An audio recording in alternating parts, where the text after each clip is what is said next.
Hello, Jerry Beal here, and this video or audio is entitled How Deliberately Swearing and Cussing Empowered My Life with the Truth. Firstly, to believe certain and various people are offended because we cussed or supposedly took God's name in vain is completely untrue and without fact. Those kinds of people, mostly the religious kinds of people, feel or act like they're offended by your cussing or swearing, mostly because they think they should feel offended by other people's cussing. Believe me, I know that. I went through that for many years before I started finding the truth. Religious people believe God wants them to feel offended when other people cuss and swear. I guess a back me up kind of thing. But that's only a false belief. Besides, a swear word is only believed to be bad or wrong because someone in the past said it was, and with no facts and no truth to back that up. Please realize that there certainly isn't any cause-effect relationship or results from you cussing and others feeling offended as the effect. No, they feel offended because they chose to use an offending, defining mind context about what you said, which our society calls cussing or swearing or wrongdoing.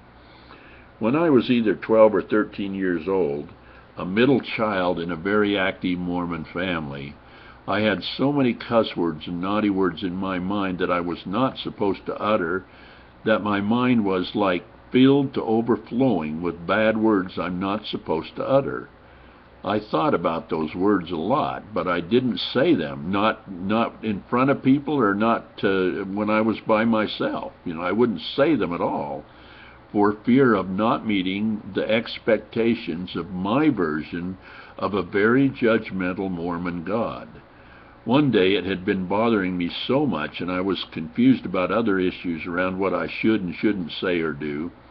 I was so filled with all that nonsense that I hardly regarded as nonsense then, that I climbed on my dad's farm tractor and I drove clear out in the open fields where no one could hear me.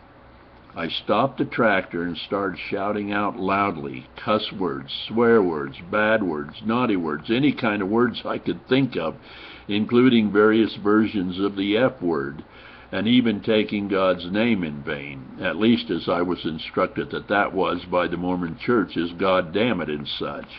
I later found out that's bullshit too. God is not God's name, and I have a presentation on that as well. And it's really, you need to listen to that one, maybe above most of them.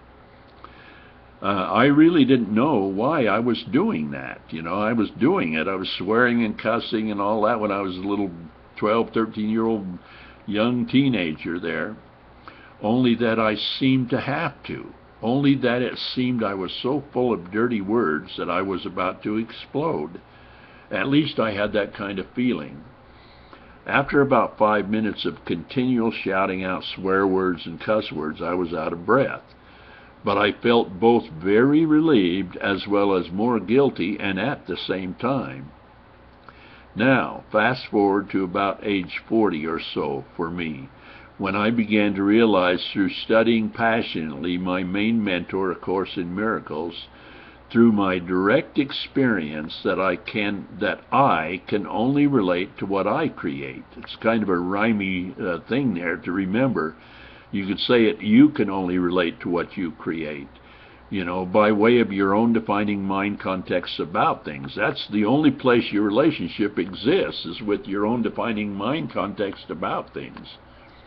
In other words, when I became born again, or basically enlightened as the cause of my life experiences, by leaving the effects side of my life behind, at least as best as I could do it then. At that time I started a little campaign. You could call it In Your Face, Mormon God. In Your Face, Mormon God kind of personal campaign.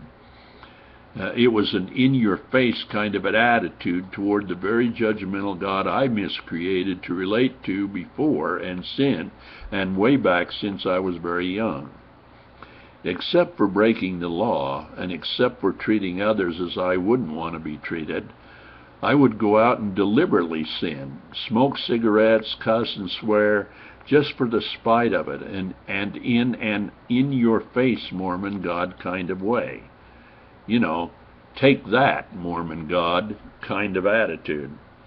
It was my way of breaking away from the limits and bounds and feeling boxed in and imprisoned by what I used to believe, where I would fail God's expectations for me and feel more guilty in the process, and it only gets worse.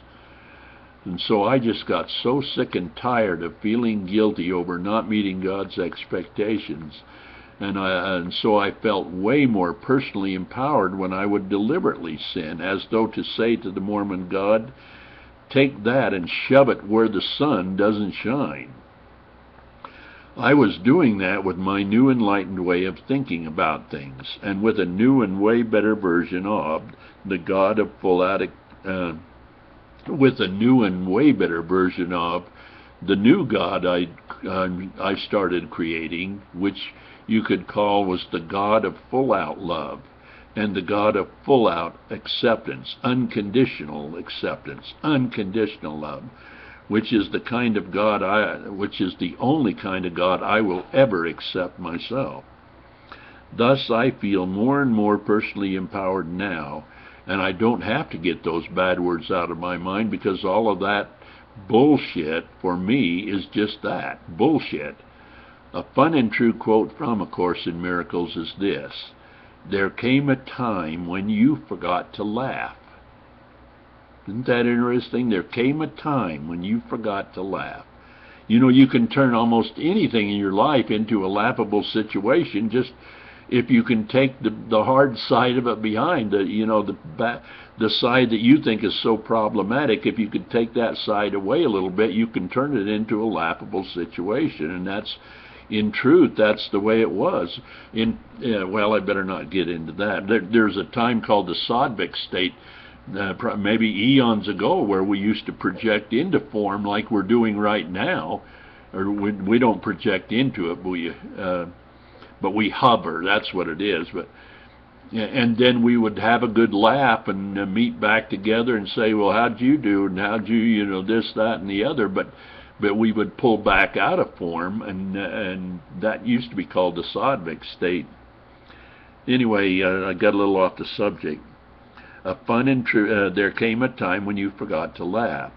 Swear words and cuss words are as laughable as the laughable defining mind context you apply to them.